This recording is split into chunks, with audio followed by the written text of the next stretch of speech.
GT Countdown, Top 10 8-Bit Games. Let's go back to the 80s, where the arcades were dead and the 8-bit era exploded. With no internet, tips and tricks were bought with milk money and bartered for copied homework. Multiplayer didn't need an Ethernet adapter, just a couch. And maybe, just maybe, a Game Genie would let you beat Battletoads. With the hindsight of a hawk, Game Trailers has found the following cartridges worthy of the best of the 8-bit era, based on more than killer sprites and commandeering use of a D-pad, but also on their innovation, technical breakthroughs, and historical relevance in the annals of video game history. So be assured, we have separated the best bits from what bites. So strap on the Velcro shoes, put on that members-only jacket, the GT Countdown is going retro.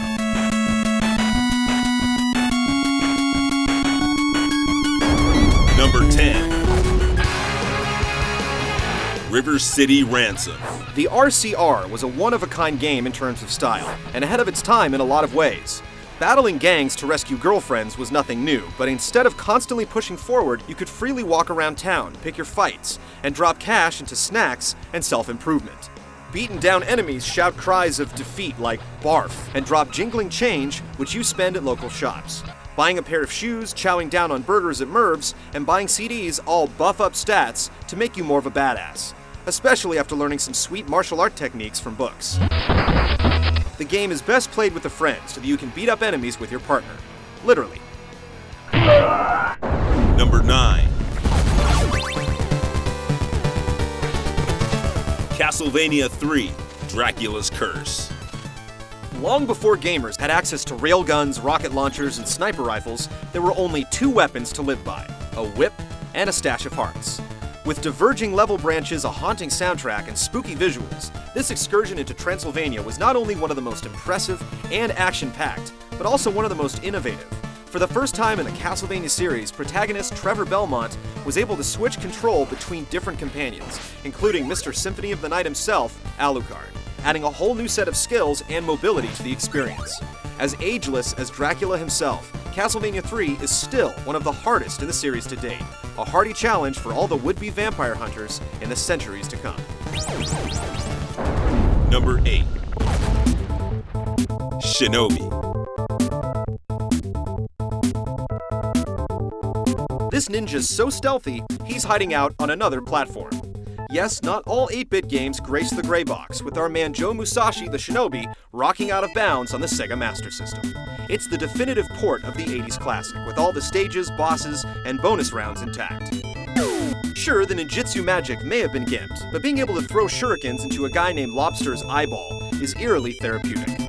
But it's all for a good cause, rescuing the world's children, just like Michael Jackson in Moonwalker, but without all that disturbing context.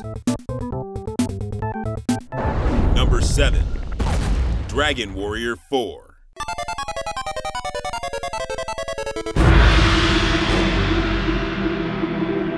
Nearly a year after Final Fantasy II captured gamers on the new Super NES, RPG fans found themselves returning to their 8-bit system for this deep and engaging tale. The cast is introduced through 4 individual adventures, coming together into a cohesive unit Voltron style to save the world in the 5th chapter. Its distinctive battle system comes into play in the latter half of the game, with players only controlling the hero while the rest of the team acts according to one of 6 strategy profiles. Quirky characters like Taloon the Merchant and Healy the Slime who dreams of being human help make this into one of the most memorable games on the NES, as it stands on the shoulders of its 8-bit brothers, sharing the limelight as an epic should.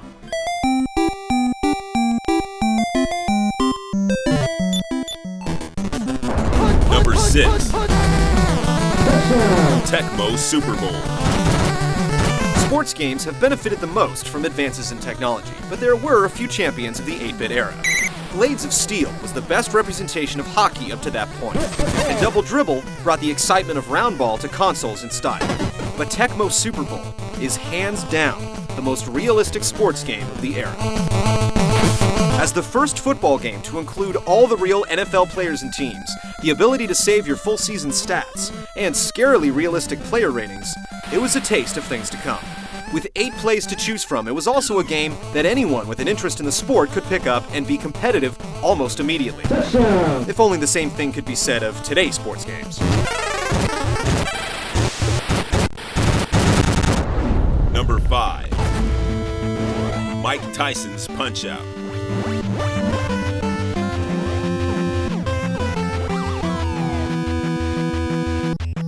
Birthed in the arcades, where it became a ring legend, the first home version of Punch-Out featured the likeness of boxing bad boy Mike Tyson. Pattern memorization and timing were the hallmarks of great Punch-Out arcade players, and the requirements were the same for the home version. Featuring reworked iterations of the arcade pugilists to create a meatier game, making it all the way through the massive string of opponents, only to face off against the near impossible Tyson, is a gaming accomplishment that's still revered to this day. Few 8-bit games had as much personality, and there hasn't been another console boxing game to sell as well since.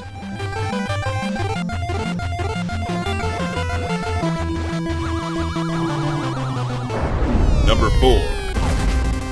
Mega Man 2. Most video game sequels suffer from the inescapable sophomore slump. Not so for the Blue Bomber, who blasts, crashes, and slices his way onto the countdown with his second NES effort. Mega Man 2 may have been a sequel, but it was a title of firsts, with its implementation of a password feature and energy tank reserves, a godsend for gamers, and the start of a series standard. Top that with improved graphics, an increased boss count, and a badass soundtrack, and you've got plenty of reasons to see why it's considered by many to be the best out of the classic Mega Man series. Or at the very least, the scariest. Don't even pretend that you weren't freaked out by that dragon. Number 3.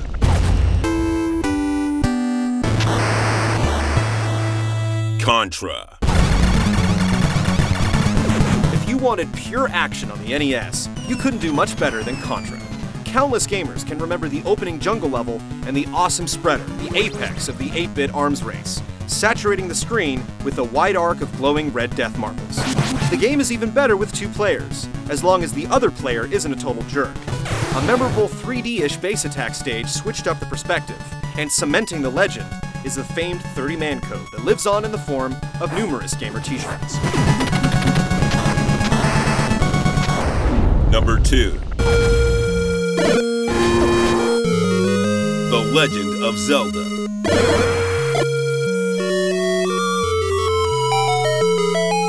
In a time when most games took place on a single screen or moved straight from left to right, The Legend of Zelda dropped players into a vast open world with only scattered clues on what to do next. When would-be adventurers finally found their way into a dungeon, they were then confronted with mazes full of locked doors, false walls, brutal bosses, and hopefully a Triforce piece.